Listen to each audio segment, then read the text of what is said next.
Hi മക്കളെ, D and F block elements കുറഞ്ഞ സമയം കൊണ്ടൊന്ന് പഠിച്ചാലോ? ഒരു കാര്യം ഞാൻ ആദ്യമേ പറയട്ടെ. നിങ്ങൾ already D and F block എലമെൻറ്റ്സിൽ കോൺഫിഡൻ്റ് ആണെങ്കിൽ നിങ്ങൾ ദയവ് ചെയ്ത് ഈ ക്ലാസ് കാണേണ്ടതില്ല. ഈ ക്ലാസ്സിൽ ഞാൻ സംസാരിക്കുന്നത് D and F block element പഠിച്ചു തീർന്നിട്ടില്ലാത്തവർക്കോ അതല്ലെങ്കിൽ അത് പഠിക്കാൻ ഭയങ്കര ബുദ്ധിമുട്ട് അനുഭവപ്പെടുന്നവർക്കോ വേണ്ടിയിട്ടുള്ളൊരു simplified version of D and F block elements ആണ്. മാർക്ക് നഷ്ടപ്പെടരുത്. കൂടുതൽ കാര്യങ്ങൾ മനസ്സിലാക്കാനുള്ള സമയമൊന്നും ഇല്ലാത്തത് കൊണ്ട് ഡയറക്റ്റ് ഞാൻ പറഞ്ഞിരുന്ന കാര്യങ്ങൾ ഉൾക്കൊണ്ട് പഠിക്കാനുള്ള സന്മനസ്സോടുകൂടെ മാത്രം ക്ലാസ് കാണുക. ക്ലാസ് കണ്ടു കഴിഞ്ഞതിന് ശേഷം സ്കൂളിൽ ഇതൊന്നും അല്ലല്ലോ പഠിപ്പിച്ച് വേറെ എന്തൊക്കെയുണ്ടല്ലോ എന്നുള്ള ഡയലോഗൊന്നും പറയാൻ നിൽക്കരുത്. ഇത് ഏറ്റവും അടിസ്ഥാനപരമായി അറിഞ്ഞിരിക്കേണ്ട, മാർക്ക് നഷ്ടപ്പെടാതിരിക്കാൻ വേണ്ടിയിട്ടുള്ള തുറുപ്പുചീട്ടാണ്. അതുകൊണ്ട് പെട്ടെന്നൊന്ന് നോക്കാം. ഇതിൻ്റെ നോട്ട് കിട്ടാൻ നമ്മുടെ ആപ്പിൽ പോയാൽ മതി. പ്ലേ സ്റ്റോറിൽ നിന്ന് ഡയറക്റ്റ് നമ്മുടെ ആപ്പ് ഡൗൺലോഡ് ചെയ്യാം. എന്നിട്ട് ഫ്രീ മെറ്റീരിയൽസ് എന്ന ഭാഗത്ത് നിന്ന് ഇതിൻ്റെ നോട്ട് നിങ്ങൾക്ക് കിട്ടും. ആപ്പിൾ സ്റ്റോർ ആണെങ്കിൽ മൈ ഇൻസ്റ്റിറ്റ്യൂട്ട് എന്ന ആപ്പ് ഡൗൺലോഡ് ചെയ്തിട്ട് ഈ കോഡ് അടിച്ചു കൊടുത്താൽ പിന്നീട് ഈ പറഞ്ഞ പോലെ ഫ്രീ മെറ്റീരിയൽസ് എന്ന ഭാഗത്ത് നിന്ന് നിങ്ങൾക്ക് നോട്ട് ഡൗൺലോഡ് ചെയ്യാം. ഡി ബ്ലോക്ക് എലമെൻസിനെ, D and F block elements ആണ് നമ്മൾ ആദ്യം സംസാരിക്കുന്നത്. ഡി ബ്ലോക്ക് എലമെൻസിനെ കുറിച്ചാണ്. അവരെ വിളിക്കുന്ന വേറൊരു പേരാണ് ട്രാൻസിഷൻ എലമെൻറ്റ്സ്.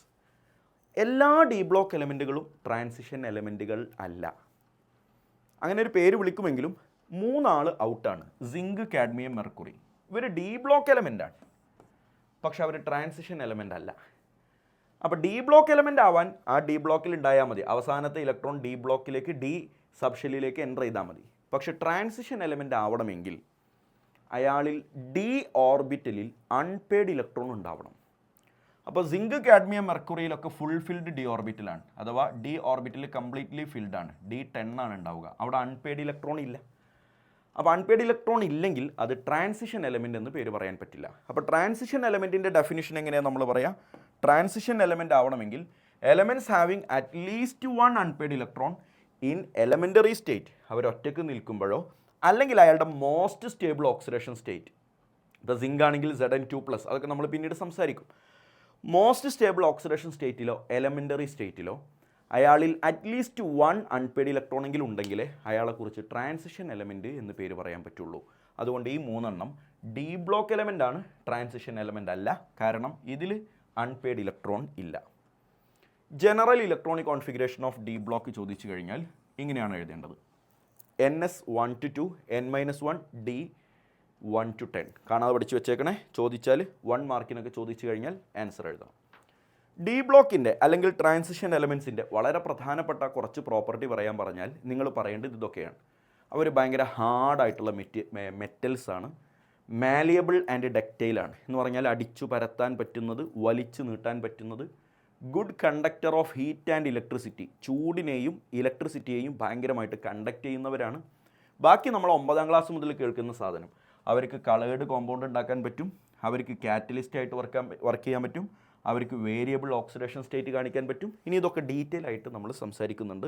ജനറലി ചോദിച്ചാൽ ഇതൊക്കെയാണ് എഴുതേണ്ടത്.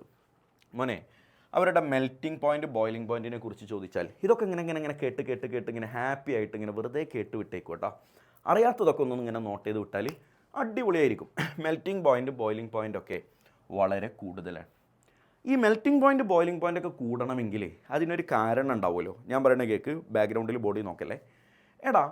ഇൻ്റർമോളിക്കുലാർ ഫോഴ്സ് കൂടുമ്പോഴാണ് മെൽറ്റിംഗ് ആൻഡ് ബോയിലിംഗ് പോയിന്റ് കൂടുതലാവുക. അപ്പോൾ ഇവരുടെ മെൽറ്റിംഗ് പോയിന്റ്, ബോയിലിംഗ് പോയിന്റ് കൂടുതലാണ് എന്ന് പറഞ്ഞാൽ ഇവർക്ക് ഇൻ്റർമോളിക്കുലാർ ഫോഴ്സ് നല്ല സ്ട്രോങ് ആയിരിക്കും എന്നർത്ഥം. അത് സത്യമാണ്. ഡി ബ്ലോക്ക് എലമെൻറ്റുകളുടെ ഇൻ്റർമോളിക്കുലാർ ഫോഴ്സ് നല്ല സ്ട്രോങ് ആണ്. അതിൻ്റെ കാരണം എല്ലാ ഡി ബ്ലോക്ക് എലമെൻസിലും ഒരുപാട് അൺപെയ്ഡ് ഇലക്ട്രോൺസ് കിടപ്പുണ്ട്. ആ അൺപെയ്ഡ് ഇലക്ട്രോൺസ് ഉള്ളത് കൊണ്ട് അവർക്ക് നല്ല സ്ട്രോങ് മെറ്റാലിക് ബോണ്ട് ഉണ്ടാക്കാൻ പറ്റും. അതുകൊണ്ടാണ് മെൽറ്റിംഗ് ആൻഡ് ബോയിലിംഗ് പോയിന്റ് വളരെ കൂടുതലായത്. വായിച്ചു നോക്കിയേ.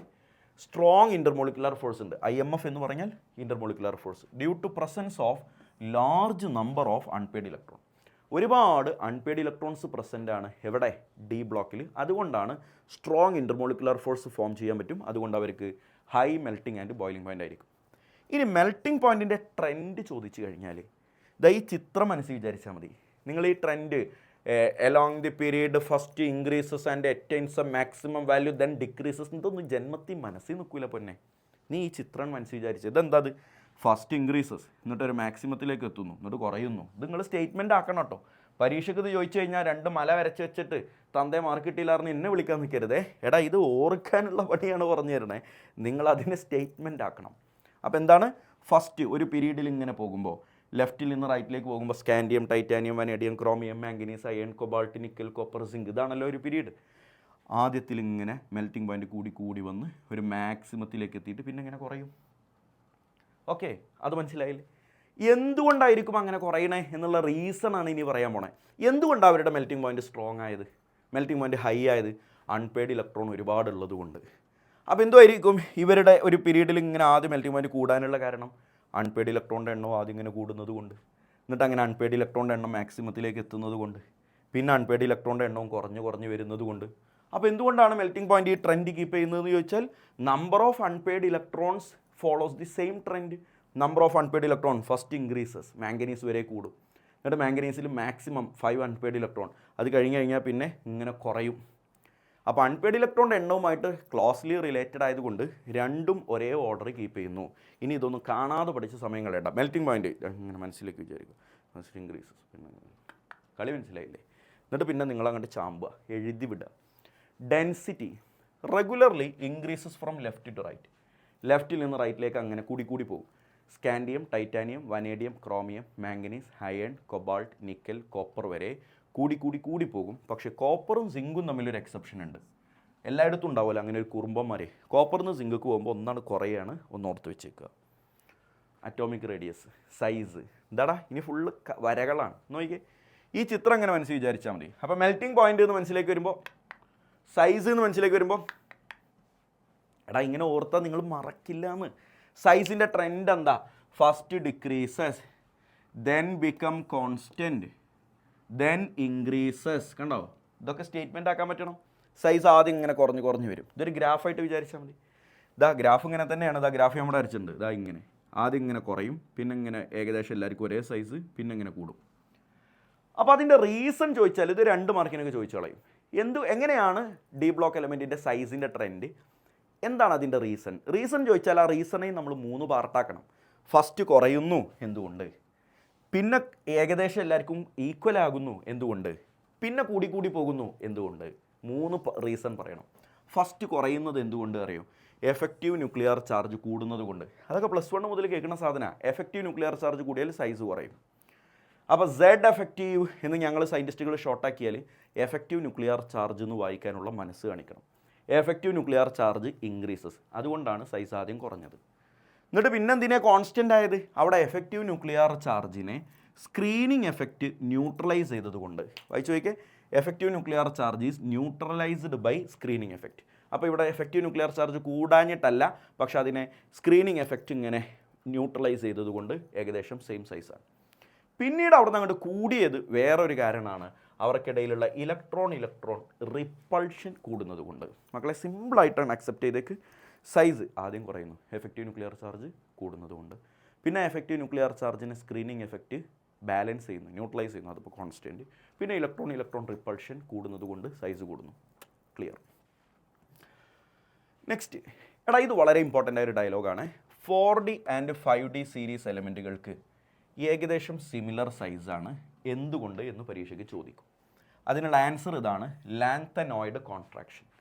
എന്താണ് ലാന്തനോയിഡ് കോൺട്രാക്ഷൻ? അത് എഫ് ബ്ലോക്ക് എലമെൻറ്റ്സിൽ ഞാൻ ഡീറ്റെയിൽ ആയിട്ട് പറഞ്ഞുതരും. ഇപ്പോൾ ഇത് പഠിച്ചു വെക്ക്. 4D 5D series എലമെൻറ്റുകൾക്ക് almost similar സൈസാണ്, എന്തുകൊണ്ട് എന്ന് ചോദിച്ചാലുള്ള ആൻസർ ലാന്തനോയിഡ് കോൺട്രാക്ഷൻ. ചിലപ്പോൾ തിരിച്ചായിരിക്കും ചോദിക്കുക, ലാന്തനോയിഡ് കോൺട്രാക്ഷൻ്റെ 2 കോൺസിക്വൻസ് പറ. അപ്പോൾ നിങ്ങളിത് തിരിച്ച് പറയും, 4D ആൻഡ് 5D എലമെൻറ്റ്സിന് സെയിം സൈസാണെന്നുള്ളത്. അത് ഞാൻ വേറെ പഠിപ്പിച്ചു തരുന്നുണ്ട്.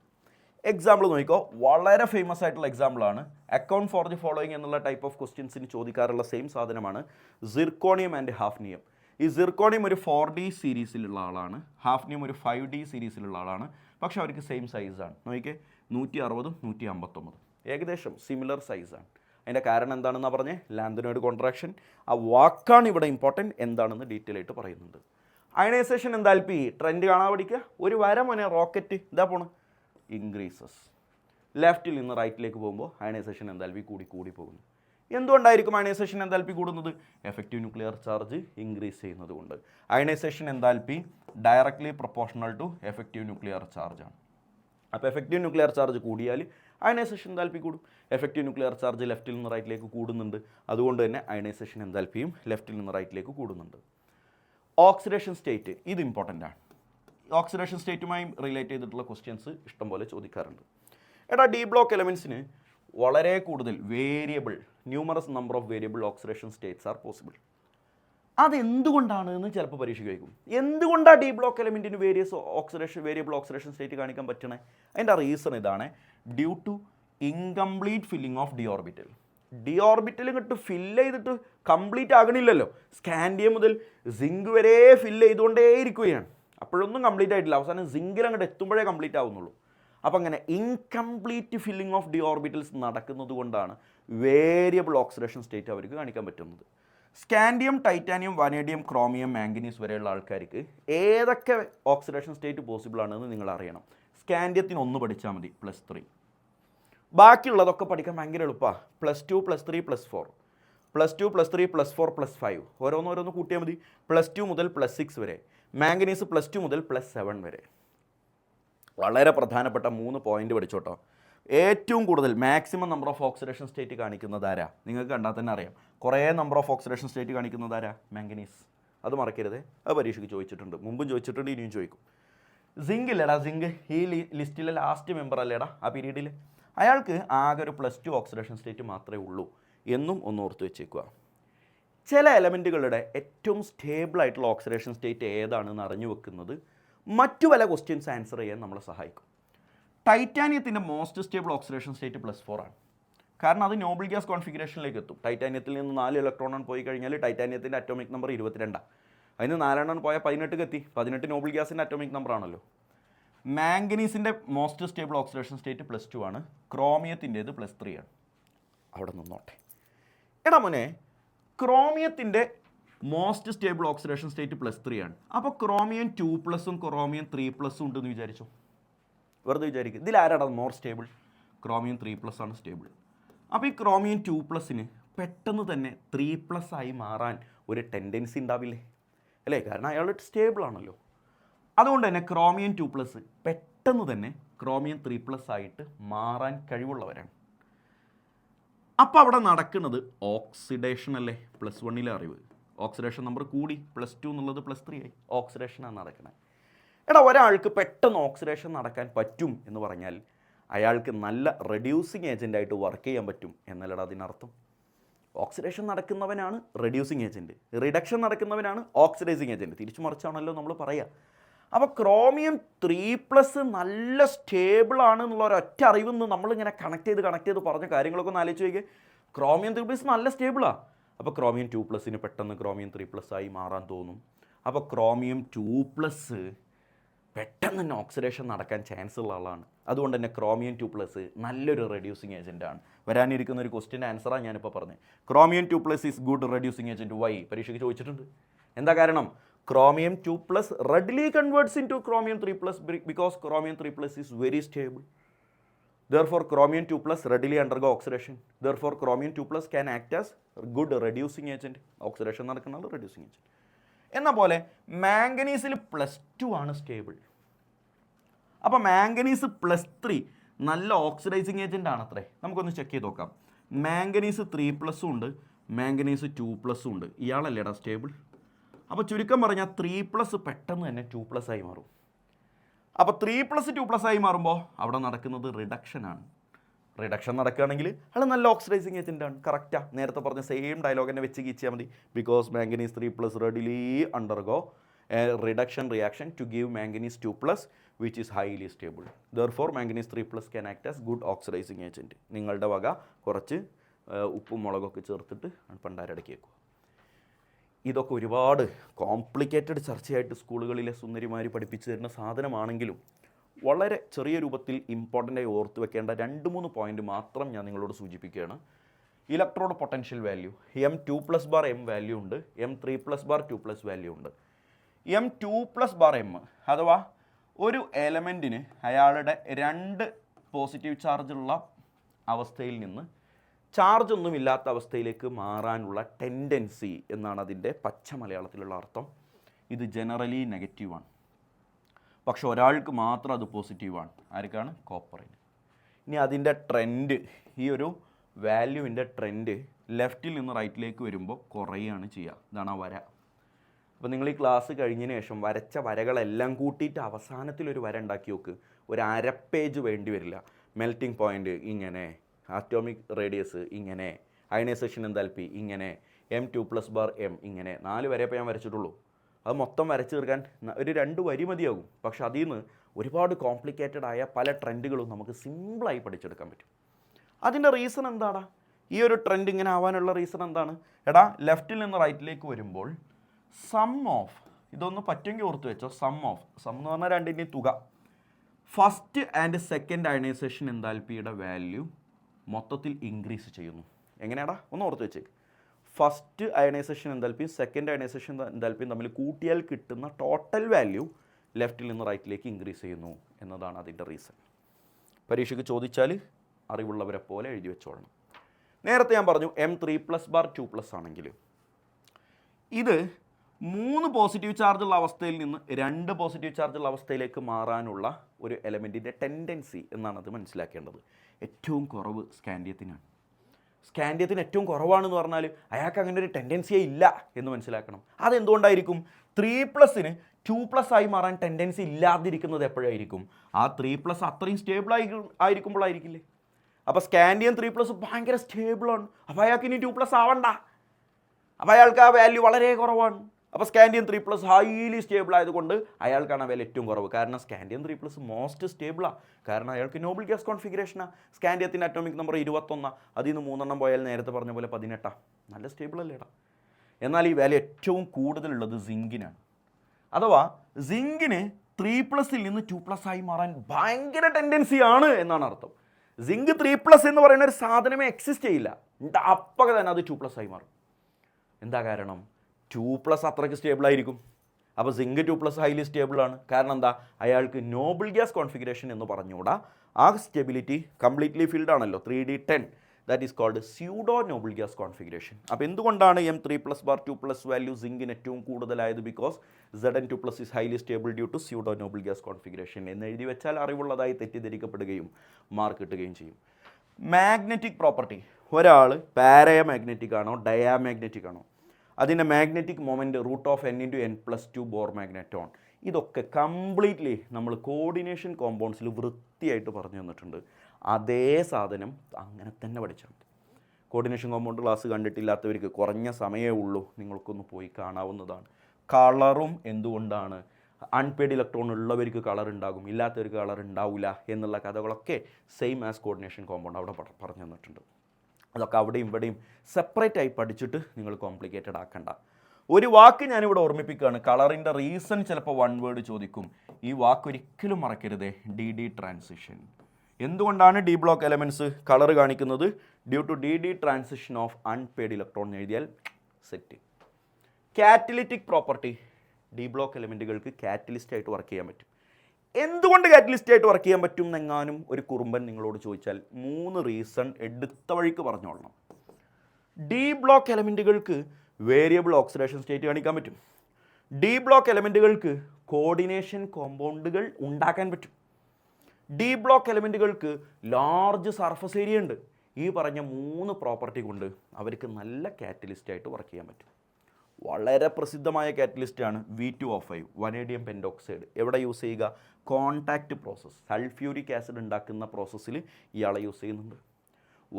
വളരെ ഇമ്പോർട്ടൻ്റ് ആയ മറ്റൊരു ഇമ്പോർട്ടൻറ്റ് കാറ്റലിസ്റ്റാണ് Fe, പൗഡേർഡ് Fe. പൊടിച്ച അയേൺ എവിടെ ഉപയോഗിക്കും? ഹേബർ പ്രോസസ്സ്, അമോണിയയുടെ പ്രിപ്പറേഷനിൽ ഉപയോഗിക്കുന്നുണ്ട്. അലോയ് ഫോർമേഷൻ അറിയാലോ. അലോയ് എന്ന് പറഞ്ഞാൽ മിക്സ്ചർ ഓഫ് മെറ്റൽസ് ആണ്, ഹോമോജീനിയസ് മിക്സ്ചർ ഓഫ് മെറ്റൽസ് ആണ്. മരിച്ചാലും മറക്കരുതാത്ത 2 ആളാണ് ബ്രാസും ബ്രോൺസും. ബ്രാസിലെ 2 ആളാരാ? Copper zinc. ബ്രോൺസിലെ 2 ആളാരാ? Copper tin. നിങ്ങൾക്കറിയാമായിരിക്കും. ഓക്കെ, പരീക്ഷയ്ക്ക് ഇങ്ങനെ വെച്ചിട്ടുണ്ട്, ബ്രോൺസിലുള്ള ട്രാൻസിഷൻ എലമെൻറ്റ് ഏതാണ്? അല്ലെങ്കിൽ ബ്രാസിലുള്ള ഇതന്നെ ബ്രോൺസിലുള്ള ട്രാൻസിഷൻ എലമെൻറ്റ് ഏതാണെന്ന് ചോദിച്ചിട്ടുണ്ട്. കോപ്പറും ടിന്നുമാണല്ലോ ബ്രോൺസിലുള്ളത്. അതിലുള്ള ട്രാൻസിഷൻ എലമെൻറ്റ് എന്ന് പറഞ്ഞാൽ ഡി ബ്ലോക്ക് എലമെൻറ്റ് കോപ്പറാണ്. ടിന്ന് പി ബ്ലോക്കിലുള്ള പെട്ടാളാണ്. ട്രാൻസിഷൻ എലമെൻറ്റ് ആരാന്ന് എടുത്തു വെച്ചാൽ കോപ്പർ. ഓക്സൈഡ് എന്ന് പറഞ്ഞാൽ എന്താ? ഓക്സിജനുമായി കൂടി ചേർന്ന് കിട്ടുന്ന കോമ്പൗണ്ട്. അത് 3 വിധമുണ്ട്. എന്താ അപ്പോൾ ഞാനിപ്പോൾ ഇത്ര പറയാൻ? ഒന്ന് ഒരു സ്ക്രീൻഷോട്ട് എടുത്ത് വെച്ച്. Acidic oxide, basic oxide, amphoteric oxide. ഓരോ എക്സാമ്പിൾ വെച്ച് കീച്ച്. ആസിഡിക് ഓക്സൈഡിന് എക്സാമ്പിളാണ് Mn2O7. ബേസിക് ഓക്സൈഡിന് എക്സാമ്പിളാണ് V2O3. ആംഫോട്ടറിക് എക്സാമ്പിളിന് ഓക്സൈഡാണ് V2O5 ആൻഡ് ZnO. ക്ലാസിഫൈ ചെയ്യാനൊക്കെ ചോദിക്കും. 3-4 തന്നിട്ട് ആസിഡിക്, ബേസിക്, ആംഫോട്ടറിക് എന്ന് ക്ലാസിഫൈ ചെയ്യാനൊക്കെ ചോദിക്കും. ഒരു പ്രസിദ്ധമായൊരു ക്വസ്റ്റ്യനാണ് ഞാൻ ഈ പറയുന്നത്, NCERT-യിലുള്ള ക്വസ്റ്റ്യനാണ്. കുപ്രസ് അയോണ് വെള്ളത്തിൽ കലക്കിയാൽ ഹൈലി അൺസ്റ്റേബിൾ ആണ്, എന്തുകൊണ്ട്? കുപ്രസ് അയോൺ ആരാന്ന് അറിഞ്ഞാലല്ലേ കഥയുള്ളൂ. കുപ്രസ് അയോൺ എന്ന് പറഞ്ഞാൽ കോപ്പർ പ്ലസ്. വെള്ളത്തിൽ കലക്കിയാൽ ഹൈലി അൺസ്റ്റേബിൾ ആണ്, എന്തുകൊണ്ട്? അതിൻ്റെ റീസൺ ഇതാണ്.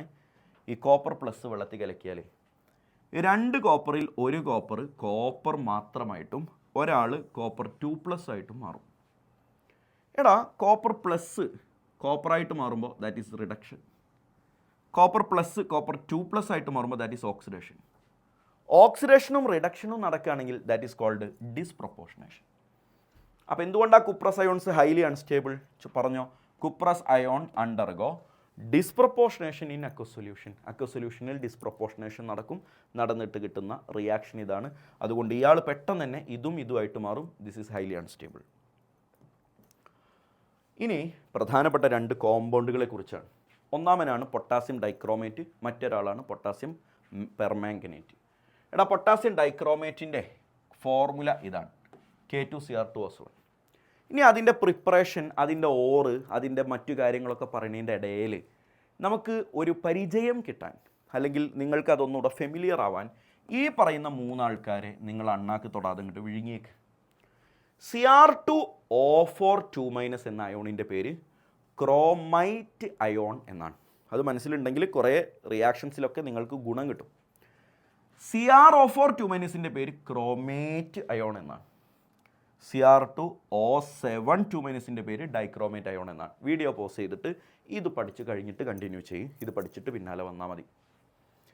എവിടെന്നാ പൊട്ടാസ്യം ഡൈക്രോമേറ്റ് ഉണ്ടാക്കുക? അതിനെ നമ്മൾ ഭൂമിയിൽ നിന്ന് കുഴിച്ചെടുക്കുന്ന ഓറിൻ്റെ പേരാണ് ക്രോമൈറ്റ് ഓർ. ആരടാ? Chromite or. ഫോർമുല പഠിച്ചോ, FeCr2O4. 1 മാർക്ക് ക്വസ്റ്റ്യൻ ആണ്. Chromite or FeCr2O4. FeCr2O4 formula മറക്കരുത്. ക്രോമൈറ്റ് ഓറിൻ്റെ ഫോർമുല മറക്കരുത്. എങ്ങനെ ഉണ്ടാക്കുക എന്ന് 3 സ്റ്റെപ്പിലാണ് ഉണ്ടാക്കുക. ഈ 3 സ്റ്റെപ്പ് റിയാക്ഷനെ ഞാൻ ഒറ്റ സ്റ്റെപ്പിലാക്കിയിട്ട് ലാസ്റ്റിൽ പറഞ്ഞു തരുന്നുണ്ട്. ഓക്കെ, ഇതാണ് നിങ്ങൾ ആദ്യം പഠിക്കേണ്ടത്. ഞാനൊക്കെ എങ്ങനെയാണ് പഠിക്കൽ? ഇതാദ്യം പഠിക്കുക. എന്നിട്ട് അതിനെ സ്റ്റെപ്പ് ബൈ സ്റ്റെപ്പായിട്ട് ഇങ്ങനെ കലക്കി മറിച്ച് നല്ലോണം ഉപ്പും മുളകൊക്കെ തേച്ച് പിടിപ്പിച്ച് അങ്ങോട്ട് കൊടുക്കുക. ഇവർ വിചാരിക്കും നമുക്ക് ഭയങ്കര വിവരമാണ്. എടാ, കുറച്ച് പഠിക്കുക, വെള്ളം ചേർത്തടിക്കുക. ഇതാണ് ആ സ്റ്റെപ്പ്. ഇത് നിങ്ങൾ പഠിക്കണം കേട്ടോ. ഇത് നിങ്ങൾ പഠിക്കണം, നിർബന്ധം. എടാ, ഫസ്റ്റ് ഓഫ് ഓൾ നമ്മൾ എന്താ ഉണ്ടാക്കാൻ പോണേന്ന് ഓർക്ക്, K2Cr2O7. അപ്പോൾ അത് കഴിഞ്ഞു. എവിടെന്നാ തുടങ്ങാമെന്ന് നമുക്കറിയാം, FeCr2O4 അല്ലേ? ക്രോമൈറ്റ് ഓറിൽ നിന്നാണ് തുടങ്ങുക. ഇനി ആരോ മാർക്കിന് മുകളിലുള്ള 3 ആളെ ശ്രദ്ധിച്ചോ. 3 സ്റ്റെപ്പിലാണ് റിയാക്ഷൻ. ഫസ്റ്റ് സ്റ്റെപ്പിൽ Na2CO3 മറക്കരുത്. സെക്കൻഡ് സ്റ്റെപ്പിൽ സിമ്പിൾ H2SO4. തേർഡ് സ്റ്റെപ്പിൽ KCl. പ്രശ്നമൊന്നുമില്ലല്ലോ, ബാക്കി 2 എളുപ്പമുള്ളതാണ്. അപ്പോൾ അത് ഹൃദയത്തിലായല്ലോ. എവിടെ നിന്നാണ് സ്റ്റാർട്ട് ആവുക? FeCr2O4 ക്രോമൈറ്റ് ഓറിലേക്ക് Na2CO3 ഇടുക. എന്നിട്ട് എന്തോ കിട്ടും, അതിലേക്ക് H2SO4 ഇറക്കുക. ഓക്കെ, അപ്പോൾ എന്തോ കിട്ടും, അതിലേക്ക് KCl ഇറക്കുക. കഴിഞ്ഞു മോനെ. FeCr2O4ലേക്ക് Na2CO3 ഇട്ടാൽ Na2CrO4 ഉണ്ടാവും. Na2CrO4ൻ്റെ പേരെന്താ? ഈ CrO4ൻ്റെ പേരെന്താന്ന് തൊട്ടുമുമ്പ് ഞാൻ നിങ്ങളോട് പഠിക്കാൻ പറഞ്ഞിരുന്നു. CrO4ൻ്റെ പേര് എവിടെ? ഇതാ CrO4 ആണ്, Cr2O4 അല്ല. CrO4ൻ്റെ പേരെന്താണെന്ന് ഞാൻ നിങ്ങളോട് പഠിക്കാൻ പറഞ്ഞിരുന്നു. ക്രോമേറ്റ് അയോൺ എന്നാണ്. Chromate ion. അപ്പോൾ Na2CrO4 എന്ന് പറഞ്ഞാൽ ആരാ? Sodium chromate. Okay, sodium chromate കിട്ടുന്നു. അതിനെ അസിഡിഫൈ ചെയ്യുമ്പോൾ സോഡിയം ഡൈക്രോമേറ്റ് കിട്ടുന്നു. അതിലേക്ക് KCl ഒഴിക്കുമ്പോൾ പൊട്ടാസ്യം ഡൈക്രോമേറ്റ് കിട്ടുന്നു. സിമ്പിൾ. ഒന്നുകൂടെ പറഞ്ഞു നോക്കിയേ. ക്രോമൈറ്റ് ഓറിലേക്ക് Na2CO3. അപ്പോൾ എന്ത് കിട്ടുന്നു? സോഡിയം ക്രോമേറ്റ് കിട്ടുന്നു. അസിഡിഫൈ ചെയ്യുന്നു, സോഡിയം ഡൈക്രോമേറ്റ് കിട്ടുന്നു. KCl ഒഴിക്കുന്നു, പൊട്ടാസ്യം ഡൈക്രോമേറ്റ് കിട്ടുന്നു. ഇനി ഇതിനെ സ്റ്റെപ്പ് ബൈ സ്റ്റെപ്പ് ആക്കിയിട്ട് ഇങ്ങോട്ട് പണ്ടാരെടുക്കുക. സ്റ്റെപ്പ് 1 എങ്ങനെ വായിക്കുക? Chromite ore is fused with sodium carbonate to give sodium chromate. ആരോട്? എടാ, നേരത്തെ പഠിച്ച സാധനം ഒന്നങ്ങോട്ട് സംഭവമാക്കിയതല്ലേ അത്. ഇത് ആ സാധനത്തിൻ്റെ ഒരു സിമ്പിൾ ഇക്വേഷൻ. ആ സ്റ്റെപ്പ് മാത്രം ഒന്ന് എടുത്ത് എഴുതുക. FeCr2O4 Na2CO3 Na2CrO4. നമ്മൾ അവിടെ നിന്ന് ഇങ്ങോട്ടാണ് വരണേ. ഇനി ചിലർക്ക് തോന്നുകയാണ്, സാറേ ഇങ്ങനെയൊന്നും അല്ലല്ലോ സ്കൂളിൽ പറഞ്ഞു ഭയങ്കര ഒരു ഇക്വേഷൻ. എൻ്റെ പൊന്നു മോനെ, അങ്ങനെ ഒരു വലിയൊരു ബാലൻസ്ഡ് ഇക്വേഷൻ ഉണ്ട് എന്ന് എനിക്കും അറിയാം. ഇതാണത്. എന്നാൽ പിന്നെ അത് ഇഷ്ടപ്പെടാത്തതിന് ഇത് പഠിക്ക്. ഞാൻ DNF ബ്ലോക്ക് എലമെൻറ്റ്സ് പഠിപ്പിക്കുമ്പോൾ ഇതന്നെയാണ് പഠിപ്പിക്കാറ്. പക്ഷെ ഇപ്പോൾ നമ്മൾ സംസാരിക്കുന്നത് പരീക്ഷാ തലേന്നാണ്. അപ്പോൾ മാർക്ക് നഷ്ടാവാതിരിക്കാൻ ഇനിയിപ്പോൾ പോവുകയാണെങ്കിൽ ഒരു അരമാർക്ക് പോവുകയാണെങ്കിൽ പോട്ടടാ, അത് നമുക്കില്ല, അത് നമുക്ക് വേണ്ട, പൊട്ട് കണ്ണറട്ടാതൊക്കെ തന്നെ ഒരു അരമാർക്ക് പോട്ടെ. അതല്ല, ഇതൊക്കെ എനിക്ക് അറിയാമെങ്കിൽ ഇത് പഠിക്കാനുള്ള സമയമുണ്ടെങ്കിൽ നീ പഠിച്ചോ, എനിക്ക് പ്രശ്നമില്ല. ഇതെനിക്ക് അറിയില്ല എന്ന് നീ തെറ്റിദ്ധരിക്കരുതേ എന്ന് മനസ്സിലാക്കാനാണ് ഞാനതിവിടെ വേറെ എഴുതിയത്. സെക്കൻഡ് സ്റ്റെപ്പിൽ എന്താ കിട്ടിയത്? Na2Cr ഇങ്ങോട്ട് ഒന്നും നോക്കണ്ട, നിങ്ങൾ പഴയത് ഓർത്തിട്ട് പറയാം. Na2CrO4ലേക്ക് H2SO4 ആഡ് ചെയ്യുമ്പോൾ Na2Cr2SO1 സോഡിയം ഡൈക്രോമേറ്റ്. വായിച്ചു നോക്കിയേ. Sodium chromate is acidified with H2SO4 to give sodium dichromate. രണ്ടാമത്തെ സ്റ്റെപ്പ് എടുത്ത് എഴുതി. അതിൻ്റെയും ബാലൻസ്ഡ് ഇക്വേഷൻ താഴെ ഉണ്ട്, ആവശ്യക്കാർ വിഴുങ്ങിക്കോ. മൂന്നാമത്തെ സ്റ്റെപ്പിൽ എന്തായിരുന്നു? ആ സോഡിയം ഡൈക്രോമേറ്റിലേക്ക് KCl ഇട്ട് ഫ്യൂസ് ചെയ്യുക. അപ്പോൾ സോഡിയം പോയിട്ട് അവിടെ പൊട്ടാസ്യം വരും. Sodium dichromate is fused with KCl to give potassium dichromate. പരിപാടി കഴിഞ്ഞില്ലേ മോനെ? അതിൻ്റെയും കംപ്ലീറ്റ് റിയാക്ഷൻ ഇവിടെ ഉണ്ട്, ആവശ്യക്കാർക്ക് ഏറ്റെടുക്കാം. മോനെ, ക്രോമേറ്റ് ഓർ ആണെങ്കിലും ഡൈക്രോമേറ്റ് അയോൺ ആണെങ്കിലും, ക്രോമേറ്റ് അയോൺ ആണെങ്കിലും ഡൈക്രോമേറ്റ് അയോൺ ആണെങ്കിലും ക്രോമിയത്തിൻ്റെ ഓക്സിഡേഷൻ സ്റ്റേറ്റ് എന്നതിൽ +6 ആണ്. നോട്ട് ചെയ്ത് വെച്ചോ, കൺഫ്യൂഷൻ ആവാനൊന്നുമില്ലല്ലോ. സ്ട്രക്ചർ ചോദിച്ചേക്കാം. ഇതാ ആദ്യം ഞാൻ പറയുന്നത് ക്രോമേറ്റ് അയോൺ ആണ്. ക്രോമേറ്റ് അയോൺ ആരാന്ന് ഞാൻ പറയുന്നത് CrO4 2- ആണ്. അപ്പോൾ സിമ്പിളായിട്ട് ചിത്രം, ഇതിപ്പോൾ നിങ്ങളെ മനസ്സിലില്ല എന്ന് കൂട്ടിക്കോ. ചിത്രം വരയ്ക്കാനൊരു എളുപ്പവഴി ഞാൻ പറഞ്ഞുതരാം. എത്ര നെഗറ്റീവ് ചാർജ് ഉണ്ട് നോക്കുക, അത്രയും ഓക്സിജനുകൾക്ക് നെഗറ്റീവ് ചാർജ് കൊടുക്കുക. അതായത് ഇത് ഇങ്ങോട്ട് നോക്കണ്ട കേട്ടോ, ക്രോമിയം ചുറ്റും 4 ഓക്സിജൻ, CrO4 അല്ലേ, ഓക്കെ, 2 നെഗറ്റീവ് ചാർജ് ഇല്ലേ, അപ്പോൾ 2 ഓക്സിജന് നെഗറ്റീവ് ചാർജ് കൊടുക്കുക. നെഗറ്റീവ് ചാർജുള്ള ഓക്സിജനിലേക്ക് സിംഗിൾ ബോണ്ടും അല്ലാത്ത ഓക്സിജനിലേക്ക് ഡബിൾ ബോണ്ടും കൊടുത്താൽ ചിത്രമായി. അങ്ങനെ തന്നെയല്ലേ ഇത്? എത്ര നെഗറ്റീവ് ചാർജ് ഉണ്ട് നോക്കുക, ആ നെഗറ്റീവ് ചാർജ് ഓക്സിജൻ ഇട്ട് കൊടുക്കുക, അതിലേക്ക് സിംഗിൾ ബോണ്ട്, അല്ലാത്തടത്തൊക്കെ ഡബിൾ ബോണ്ട്. ഡൈക്രോമേറ്റ് ആ ചോദ്യം എന്നുണ്ടെങ്കിലോ Cr2SO1 ഇതേപോലെ തന്നെ. നിങ്ങളിപ്പോൾ ഈ ചിത്രം വരച്ചത് നോക്കണ്ട, 2 ക്രോമിയം വരയ്ക്കുക. ഓക്കെ, O7 എന്നതൊരു ഓഡ് നമ്പർ അല്ലേ, അപ്പോൾ ഉറപ്പായും അതിൻ്റെ ഇടയിലൊരു ഓക്സിജൻ അവർ കോമൺ ആയിട്ട് ഷെയർ ചെയ്യുന്നുണ്ടാവും. ബാക്കി 6 ഓക്സിജൻ ഇല്ലേ, ആ 6 ഓക്സിജനിൽ 3 ഇവിടെയും 3 ഇവിടെ ഇട്ട് കൊടുക്കുക. 2 നെഗറ്റീവ് ചാർജ് അല്ലേ, അപ്പോൾ ഒരു നെഗറ്റീവ് ചാർജ് ഒരു ഓക്സിജന് അങ്ങോട്ട് സിംഗിൾ ബോണ്ട്, ഒരു നെഗറ്റീവ് ചാർജ് ഇവിടെ ഒരു ഓക്സിജന് അങ്ങോട്ട് സിംഗിൾ ബോണ്ട്, ബാക്കിയെല്ലാം ഡബിൾ ബോണ്ട് ഇട്ട് കൊടുക്കുക. അപ്പോൾ ഈ സ്ട്രക്ചറിൻ്റെ പേര് ടെട്രാഹീഡ്രൽ എന്നാണ്. അറിയാവുന്ന കാര്യമാണ്, +1 കേൾക്കുന്നതാണ്. ഡൈക്രോമേറ്റ് അയോണിൻ്റെ സ്ട്രക്ചറിൻ്റെ പേര് 2 ടെട്രാഹീഡ്രൽ സ്ട്രക്ചേഴ്സ് ഇങ്ങനെ ഫ്യൂസ് ചെയ്ത പോലെ ഉണ്ടാവും. ഇവിടെ നിന്ന് ഇങ്ങനെ നോക്കുമ്പോൾ ഇതൊരു ടെട്രാഹീഡ്രൽ, ഇവിടെ നിന്ന് ഇങ്ങനെ നോക്കുമ്പോൾ ഇതൊരു ടെട്രാഹീഡ്രൽ. 2 ടെട്രാഹീഡ്രൽ സ്ട്രക്ചേഴ്സ് ഇങ്ങനെ ഫ്യൂസ് ചെയ്ത പോലെയാണ് ഡൈക്രോമേറ്റ് അയോണിൻ്റെ സ്ട്രക്ചർ ഉണ്ടാവുക. പൊട്ടാസ്യം ഡൈക്രോമേറ്റിൻ്റെ യൂസ് പരീക്ഷയ്ക്ക് ചോദിച്ചാൽ ഫസ്റ്റ് യൂസ് ഇതാണ്. അയാൾ നല്ല സ്ട്രോങ് ഓക്സിഡൈസിങ് ഏജൻ്റ് ആണ്. അയാൾക്ക് ഈ കാണുന്ന ഓക്സിഡേഷൻ റിയാക്ഷൻസ് ഒക്കെ കാണിക്കാൻ പറ്റും. I- I2 ആക്കാനും S2- S ആക്കാനും Fe2+നെ Fe3+ ആക്കാനും SN2+നെ SN4+ ആക്കാനൊക്കെ പറ്റും. 4 ഞാൻ തന്നിട്ടുണ്ട്, 2 പഠിച്ചു വെക്ക്. സാർ എങ്ങനെ എഴുതിയാൽ മതി അതിൻ്റെ ഡീറ്റെയിൽ, അതിനുള്ള വർത്തമാനം ഞാൻ നേരത്തെ നിങ്ങളോട് പറഞ്ഞിട്ടുണ്ട്. ഇങ്ങനെയെങ്കിലും എഴുതണം, മാർക്ക് പോവാതിരിക്കാൻ. ഇൻ ലെതർ ഇൻഡസ്ട്രിയിൽ പൊട്ടാസ്യം ഡൈക്രോമേറ്റ് യൂസ് ചെയ്യുന്നുണ്ട്. വോളിയോമെട്രിക് അനാലിസിസിലൊക്കെ പ്രൈമറി സ്റ്റാൻഡേർഡ് ആയിട്ട് യൂസ് ചെയ്യുന്നുണ്ട്. അതെന്താ സാറേ പ്രൈമറി സ്റ്റാൻഡേർഡ്? പരീക്ഷയൊക്കെ കഴിഞ്ഞ് ഒഴിഞ്ഞു വാ, ഞാൻ പറഞ്ഞുതരുന്നുണ്ട്. മോനെ, പൊട്ടാസ്യം ഡൈക്രോമേറ്റ് പോലെ ഇമ്പോർട്ടൻ്റ് ആണ് പൊട്ടാസ്യം പെർമാംഗനേറ്റ്. നിങ്ങളിപ്പോൾ ലാബിൽ വെച്ചിട്ട് പൊട്ടാസ്യം പെർമാംഗനേറ്റ് ഒക്കെ ഇഷ്ടം പോലെ പരിചയപ്പെട്ടതാണ്. പൊട്ടാസ്യം പെർമാംഗനേറ്റിൻ്റെ ഫോർമുല മനസ്സിലായില്ലേ? KMnO4. അതിൻ്റെ ഓർ അറിയണേ, പൈറോല്യൂസൈറ്റ് എന്നാണ് അവൻ്റെ പേര്. പൈറോല്യൂസൈറ്റിൻ്റെ ഫോർമുല പഠിച്ചോ, MnO2. സിമ്പിൾ അല്ലേ? MnO2 അവിടെ നോട്ടെ.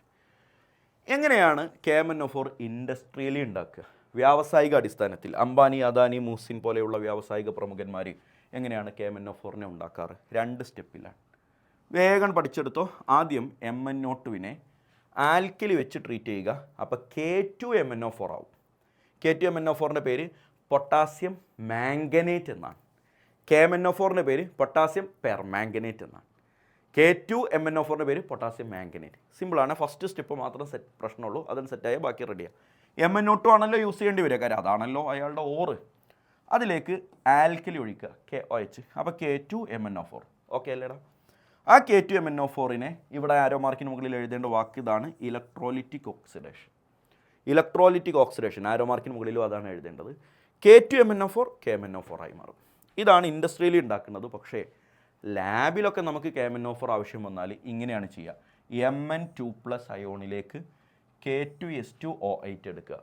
K2S2O8 പഠിച്ചേ, K2S2O8. അപ്പോൾ എന്ത് കിട്ടും? ഡയറക്റ്റായിട്ട് KMnO4 കിട്ടും. ഇതാണ് ലബോറട്ടറിക്കൽ preparation. Mn2+ ion is oxidized with K2S2O8 to give KMnO4. 2 ions ഞാനിപ്പോൾ പഠിപ്പിച്ചു. ഒന്ന് MnO4, മറ്റൊന്ന് MnO4 അഥവാ K2MnO4ലെ അയോണാണ് MnO4 2-. KMnO4ലെ അയോണാണ് MnO4-. ചിത്രം എങ്ങനെ വരയ്ക്കാൻ ഞാൻ നേരത്തെ പറഞ്ഞു തന്നില്ലടാ. മാംഗനീസ് സെൻട്രൽ എഴുതി, 4 ഓക്സിജൻ വരച്ചു. നോക്കിയപ്പോൾ ഒരു നെഗറ്റീവ് ചാർജ്. അപ്പോൾ ആ നെഗറ്റീവ് ചാർജ് ഓക്സിജൻ കൊടുത്തു. അയാളിലേക്ക് സിംഗിൾ ബോണ്ട്, ബാക്കിയെല്ലാം ഡബിൾ ബോണ്ട്. നേരത്തെ പറഞ്ഞത് simple. MnO4 2- ആകുമ്പോഴോ 2 oxygen negative charge കൊടുക്കും. അപ്പോൾ അവിടെ സിംഗിൾ ബോണ്ട്, ബാക്കിയൊക്കെ ഡബിൾ ബോണ്ട്. ഇനി അതിൻ്റെ കളറും കൂടി ഓർത്ത് വെച്ചോ. പർപ്പിൾ കളറാണ് MnO4-, ഗ്രീൻ കളറാണ് MnO4 2-. ഓക്കെ, ഈ പറഞ്ഞ KMnO4-ന് കളർ ഉണ്ടെന്ന് പറഞ്ഞല്ലോ. കളറിൻ്റെ കാരണം എന്താണ്? പൊന്നു മോനെ, ദയവ് ചെയ്ത് നേരത്തെ ഞാൻ പഠിപ്പിച്ച DD ട്രാൻസിഷൻ എന്നൊന്നും പോയി പറഞ്ഞേക്കല്ലേ. KMnO4ൻ്റെ കളറിൻ്റെ കാരണം മരിച്ചാലും മറക്കരുത്, ഈ വാക്ക് വളരെ ഇമ്പോർട്ടൻ്റ് ആണ്. Ligand metal charge transfer. Hello പറഞ്ഞേ, ലിഗാൻഡ് മെറ്റൽ ചാർജ് ട്രാൻസ്ഫർ എന്ന് പറഞ്ഞു നോക്കിയേ. ലിഗാൻഡ് മെറ്റൽ ചാർജ് ട്രാൻസ്ഫർ, അല്ലാതെ DD ട്രാൻസിഷൻ എന്നൊന്നും പറയരുത്. അതിവിടെ മാത്രം പറയാനുള്ള സാധനമാണ്. KMnO4ൻ്റെ യൂസ് ഇയാൾ വാട്ടർ ട്രീറ്റ്മെൻറ്റിൽ യൂസ് ചെയ്യും, ഇയാൾ സ്കിൻ ഡിസീസുകളുടെ മെഡിസിനായിട്ട് യൂസ് ചെയ്യും. അതിനേക്കാൾ ഏറ്റവും ഇമ്പോർട്ടൻ്റ് ആയ യൂസ് ഇതാണ്. ഇയാൾ സ്ട്രോങ് ഓക്സിഡൈസിങ് ഏജൻ്റാണ്. നേരത്തെ പറഞ്ഞ പോലെ ഈ പറഞ്ഞ I- I2 ആക്കാനും, Fe2+നെ Fe3+ ആക്കാനും, NO2- NO3- ആക്കാനും, CrO4 2- CO2 ആക്കാനൊക്കെ ഉള്ള 2 എണ്ണം പഠിച്ചു വെച്ചേക്ക്. കഴിവ് ഇയാൾക്കുണ്ട്. D ബ്ലോക്ക് അവസാനിച്ചു. F block. F ബ്ലോക്കിനെ വിളിക്കുന്ന പേര് ഇന്നർ ട്രാൻസിഷൻ എലമെൻറ്റ്സ് എന്നാണ്. F ബ്ലോക്കിൽ 2 ടൈപ്പ് ആൾക്കാരുണ്ട്, ലാന്തനോയിഡും ആക്റ്റിനോയിഡും ഉണ്ട്.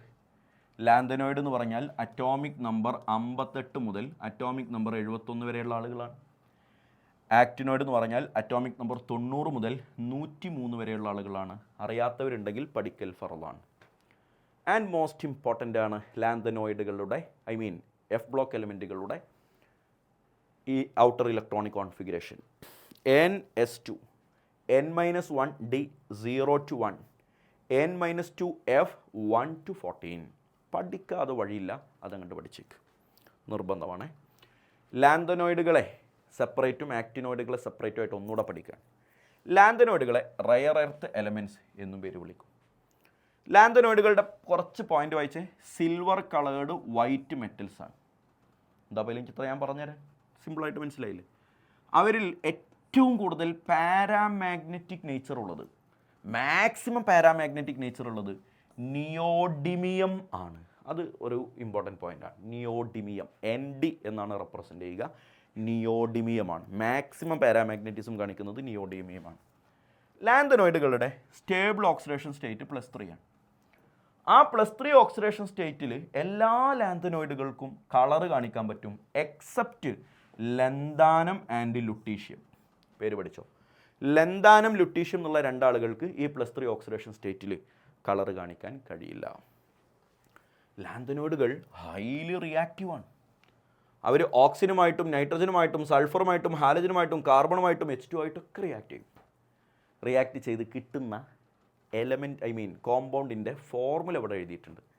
ലാന്തനോയിഡിലെ ഏതെങ്കിലും ഒരു എലമെൻ്റ് ആയിക്കോട്ടെ, അതിനെ ജനറലി M എന്ന് റെപ്രസെൻ്റ് ചെയ്യാം.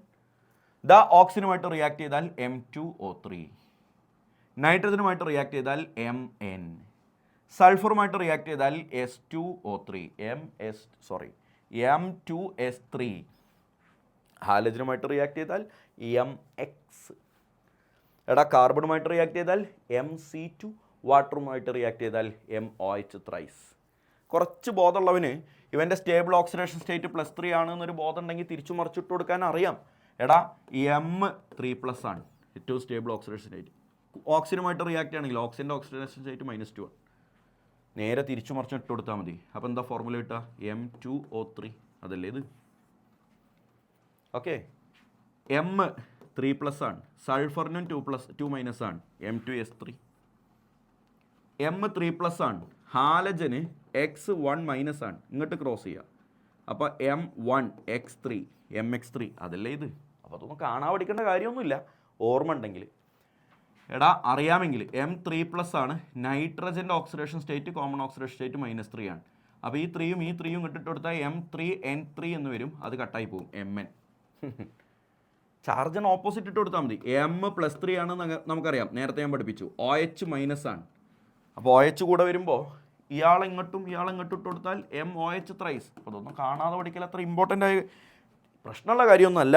അത് മനസ്സിലായിട്ടില്ല എന്നുണ്ടെങ്കിൽ ബിസ്മിൻ ചൊല്ലി കാണാതെ പഠിക്കുക. മോനെ വന്നല്ലോ വനമാല, വളരെ ഇമ്പോർട്ടൻ്റ് ആണ്, പരീക്ഷയ്ക്ക് ഉറപ്പായും ചോദിക്കുന്ന ആളാണ്. What is lanthanoid contraction? ഞാൻ എക്സ്പ്ലെയിൻ ചെയ്തൊക്കെ തരാം.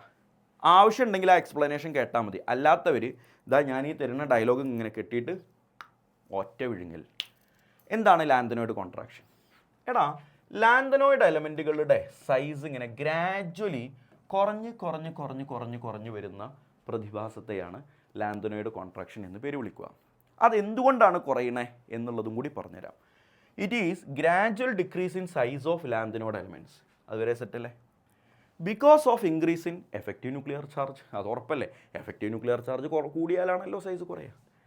അതെന്തുകൊണ്ടാണ് എഫക്റ്റീവ് ന്യൂക്ലിയർ ചാർജ് കൂടുന്നത് എന്നതാണ് ഇവിടുത്തെ ഏറ്റവും ഇമ്പോർട്ടൻറ്റ് പോയിന്റ്.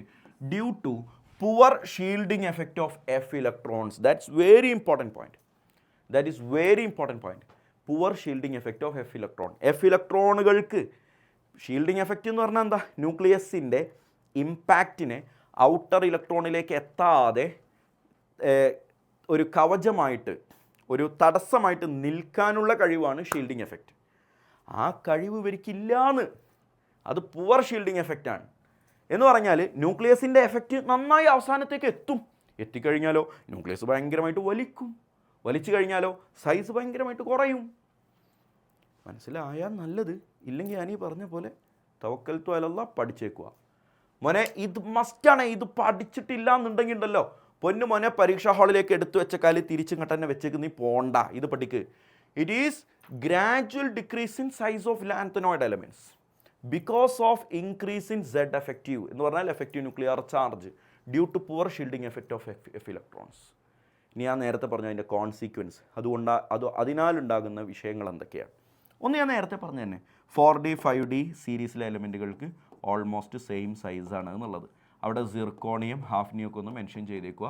160 159 എന്നുള്ള ഡയലോഗ് പൈക്കോമീറ്റർ എന്നുള്ള റേഡിയസിൻ്റെ വാല്യൂ എഴുതി വെച്ചാൽ സെറ്റാവും. രണ്ടാമത്തെ ഒരു കോൺസിക്വൻസ് ആണ് ലാന്തനോയിഡ് എലമെൻറ്റുകൾക്കൊക്കെ ഈ പറഞ്ഞ ഈ ലാന്തനോയിഡ് കോൺട്രാക്ഷൻ കാരണം ഏകദേശം എല്ലാവർക്കും ഓൾമോസ്റ്റ് സിമിലർ പ്രോപ്പർട്ടിയാണ്. അവരുടെ മറ്റു പ്രോപ്പർട്ടികളൊക്കെ ഏകദേശം സെയിം ആണ്. അതുകൊണ്ട് ലാന്തനോയിഡ് എലമെൻറ്റുകളെ സെപ്പറേറ്റ് ചെയ്യുക എന്നത് ഭയങ്കര ഡിഫിക്കൽട്ടാണ്.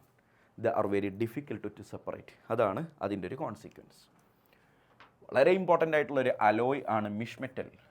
അറിയാലോ, മിഷ് മെറ്റലിൽ 95% ലാന്തനോയിഡുകളാണ്, 5% മാത്രമാണ് മറ്റു എലമെൻറ്റുകളുള്ളത്. ആ ലാന്തനോയിഡിൽ തന്നെ ആരൊക്കെയുള്ളത് എന്ന് ചോദിച്ചാൽ ലന്താനം, നിയോഡിമിയം ND, സിറിയം, ആരാടാ സിറിയം.